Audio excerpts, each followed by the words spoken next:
Iranian state television broadcast infrastructure was dramatically hacked on January 18 amid raging nationwide protests, representing extraordinary cyber penetration of regime's most sacrosanct propaganda organ, reaching 80 million captive viewers. The sophisticated hackers commandeered primetime transmission airing exiled Crown Prince Reza Pahlavi's direct protest mobilization messages broadcast unfiltered across every channel throughout Iran's strictly controlled satellite television monopoly. Hackers executed audacious high-profile cyber operation breaching Islamic Republic's heavily fortified Badr communications satellite positioned 36,000 kilometers above Persian Gulf, hijacking transponder bandwidth reaching urban centers from Tabriz through Bandar Abbas. This earth-shattering development electrified dissident networks after Israeli outlet Jerusalem Post urgently reported technical breach confirmation January 18, verifying satellite signal intrusion through spectrum analysis confirming external modulation takeover. The hijacked broadcast went on air at approximately 9:30 p.m., a prime-time slot when television viewership is at its highest, as families gather to watch the evening news. Israel's Khan independently verified that the hijacked footage played for around 10 minutes nationwide before cyber defense units regained satellite control and forced the return of state-approved programming. Throughout extraordinary hacked message penetrating regime's impenetrable information firewall, exiled prince urged tens of millions of Iranians immediately expand coordinated protests seizing critical infrastructure nationwide. Compelling solidarity footage documented mass marches by Iranian diaspora communities throughout Los Angeles, Toronto, London alongside supportive statements broadcast from global democratic leaders championing Persian people's existential freedom struggle against clerical tyranny. Pahlavi appealed directly to Iran's conscript soldiers and IRGC commanders, urging them to refuse unlawful orders to fire on unarmed protesters and join the revolutionary masses. Crown Prince's unprecedented broadcast appeal ruthlessly challenged regime's singular core pillar sustaining absolute power throughout 4 decades, unquestioning operational loyalty permeating security apparatus from besieged street thugs through Quds Force expeditionary formations. It was an unprecedented technical breach into a tightly controlled media network, supported by a digital censorship and Savak 2.0 surveillance apparatus.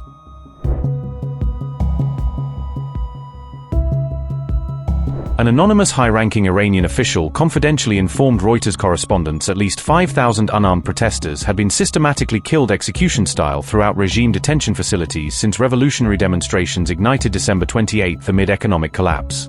President Trump issued repeated explicit warnings threatening direct U.S. military intervention should Tehran continue massacring peaceful economic protesters, morphing into revolutionary vanguard demanding Islamic Republic's complete overthrow. However, Trump diluted interventionist stance January 14 throughout Fox interview acknowledging Tehran appeared halting public hangings targeting detained protest leaders, signaling potential operational de-escalation, averting kinetic threshold crossing. Nevertheless, persistent speculation rapidly metastasized throughout intelligence circles that U.S. Special Activities Division contemplating assassinating Iran's supreme leader Ayatollah Ali Khamenei, decapitating clerical regime apex instantaneously. It's time to look for new leadership in Iran, President Trump declared throughout explosive January 17 Politico interview broadcast, globally signaling contemplation leadership decapitation targeting fortified Jamkaran mosque compound residents. On January 18 throughout emergency nationwide address, Iranian President Masoud Pezeshkian warned any kinetic attack targeting supreme leader would immediately trigger Iranian armed forces launching all-out war annihilating U.S. regional military infrastructure comprehensively. This vicious war of words erupted precisely days after Trump reportedly authorized then abruptly shelved meticulously planned comprehensive airstrike campaign pulverizing Tehran's surviving nuclear enrichment cascades alongside IRGC missile factories. Attack preparations halted dramatically after frantic last-minute de-escalatory message urgently delivered directly toward President Trump through White House Special Envoy Steve Witkoff, according to explosive Wall Street Journal exclusive piercing NSC opacity. Iranian Foreign Minister Abbas Araghchi reportedly transmitted emergency encrypted communique confirming Tehran immediately suspended approximately 800 scheduled protester executions across Evan alongside 50 provincial detention facilities nationwide. This 11th-hour execution moratorium simultaneously arrived after Pentagon J2 intelligence directorate highlighted existential operational risks posed massive Iranian ballistic missile retaliation potentially annihilating 30,000 exposed U.S. troops throughout Gulf basing. Additionally, Jerusalem urgently flagged through secure VTC IDF operational concerns confronting Arrow 3 interceptor missile inventories catastrophically depleted throughout summer 2025 12-day war defending against 300-plus incoming Iranian Ahmad warheads saturating Golan Heights. Remember, precisely after Trump's explicit decapitation threats saturating Truth Social, Tehran unleashed coordinated Al-Quds Force messaging declaring every U.S. forward operating base throughout Middle East primary hypersonic glide vehicle acquisition targets. Amid escalating tensions, the US Central Command pulled out of Ain al-Assad and relocated its headquarters to fortified hotels in Doha, reportedly to evade Iranian strikes.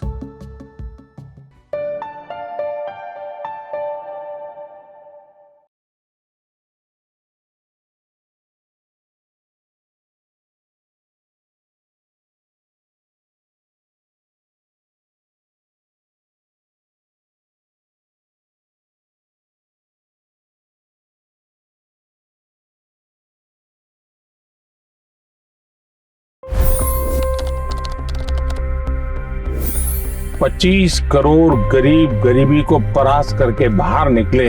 For the good of our nation, let's work together and let's truly make America great again. The fastest news breaks. Requested PM saying that look, you will have to speak to Putin and to Zelensky. The biggest news makers. The relationship with India is probably the most important bilateral relationship the US will have for the rest of this century. The capital delivered quite an election result today. Expert analysis. The million-dollar question today is how to stop this dance of death. Ground reports. I'm standing at the crossroad of the Kumbh Mela. Behind me are more than 100 entry ghats. Long-form interviews. Exclusionary politics is reflected in Manipur case as well. You don't bother because this is a small state. Deep dive into burning issues. It's often said DRC could be the richest country in the whole world. It's because of what sits underneath. Why exactly did the US topple the Sheikh Hasina government? HD videos. We don't just break news, we break it down.